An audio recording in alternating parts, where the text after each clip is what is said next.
What's up, YouTube? It's Monday, July 15th, 2013. This is ProofWLSWorks, and I'm your Monday Vlogger B. This week's topic is going to be a fun one for me because I just love sharing the inner workings of me. Not really. But I'm going to do it anyway because that's what I do. And I love you guys, and I don't have a filter, so we're going to do it anyway.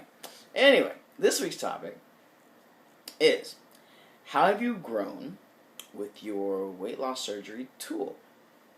And what have you learned for life? Two very different questions, two very different answers. So we'll start with the first one. How have you grown with your weight loss surgery tool? You know, there are a lot of struggles that I have had with my lab band. I got my lab band in 2010, April 2010, just over 3 years ago. And shortly thereafter, I decided to change careers, move across country, and go to culinary school.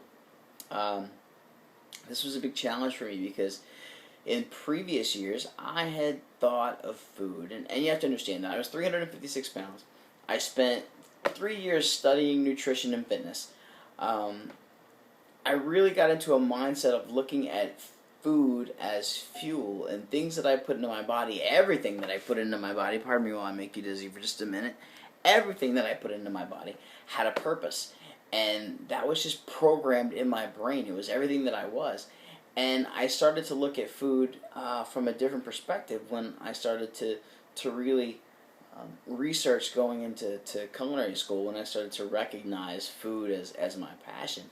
I was very fortunate, and still am today, that I'm not an emotional eater. I'm not a habitual eater. I don't have any food addictions and things like that. So I can be very comfortable with saying that food and preparing food and creating wonderful experiences with food is a passion of mine. I recognize that some people can't, and I'm very fortunate that I can, especially being a weight loss surgery patient. But this produced a very dangerous and very difficult struggle for me, because in years past I had always looked at food as fuel. Everything had a purpose. Everything had a reason for being in my body, and now I'm looking at it from more of a creative standpoint, more of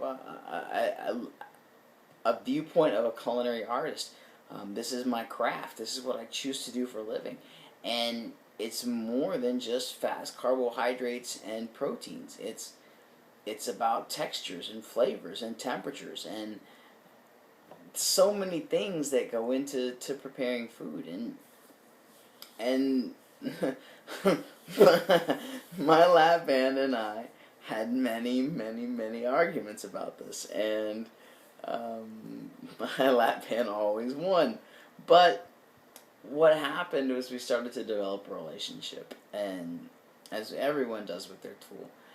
And the one thing probably not the one thing, because there are many things, but the most important thing for me, being a culinary professional, is I learned the difference between eating and tasting. And there's a very distinct difference. Because when I went to culinary school, I went to Johnson & Wales University. It's one of the best culinary schools in the country, probably in the world.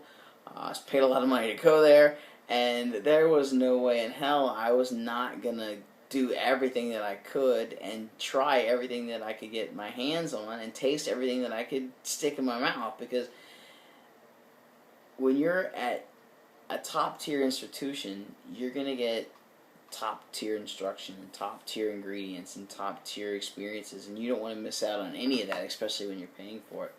But it didn't happen overnight, but it happened pretty quickly.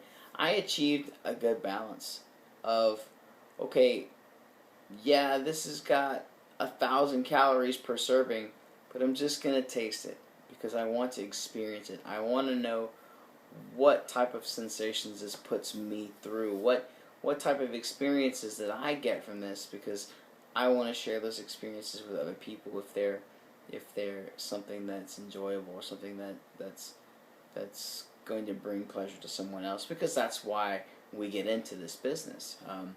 You know, we make a living creating experiences through food, and that's a struggle for someone who's morbidly obese. It's counterproductive for someone who's morbidly obese. and it's almost hypocritical, almost,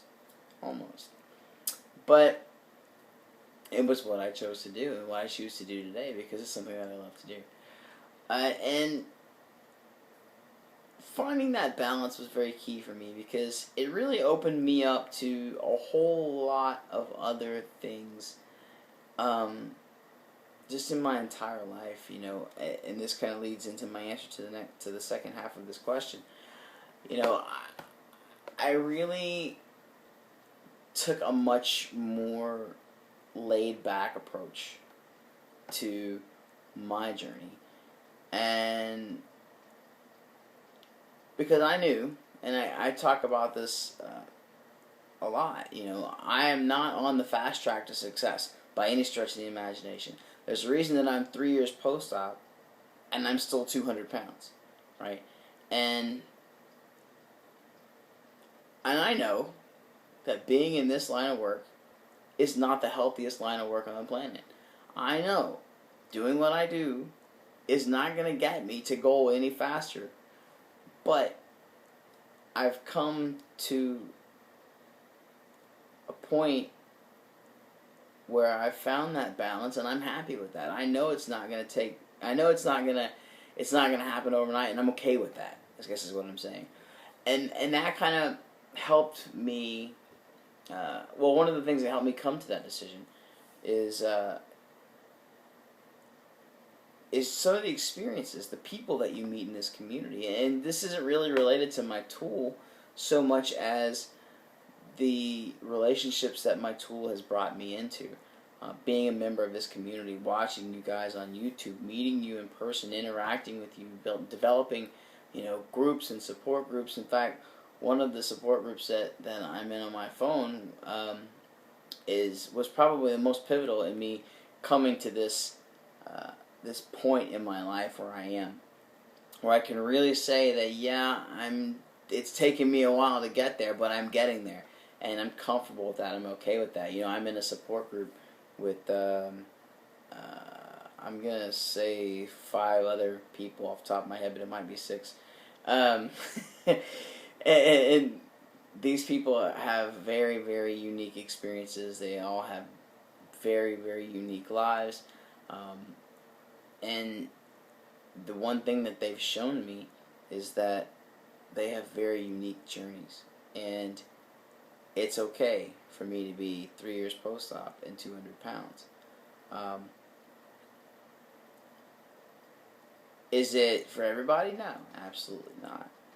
Do people look at me and go, "Wow, you haven't lost a whole lot of weight"? That's fine. My journey is my journey, and I don't compare it to anyone else's.